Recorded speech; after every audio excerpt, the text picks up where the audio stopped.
Nag-iisa na nga, wala pang taga-kiss. Anyway, try natin itong lipstick na double end lip glaze from JMCY. Talaga naman, packaging pa lang, panalo na. Double end lip nga siya, kaya dito yung lip gloss and dito yung lip cream. Ganito yung tsura ng lip gloss niya, guys. And ito naman yung lip cream.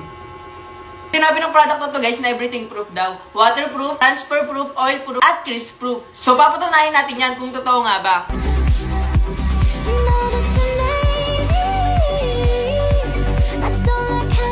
Na guys, matte base pa lang to, guys, wala pa yung gloss.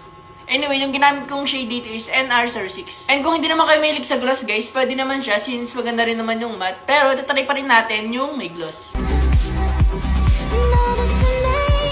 Ayun guys, ang ganda niya pag may gloss. Talagang, is mo na lang ang kulang. So guys, malinis na tissue yan ha.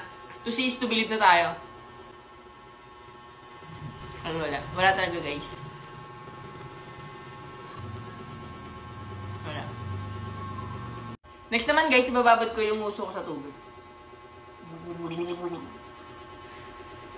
Ay, tapos tissue ulit. Wala talaga. Next guys is i-kiss proof naman natin siya para sa may mga jowa. Wala talaga. Saan ikaw na nun to? Partida guys, nagkukok pa ako niyan.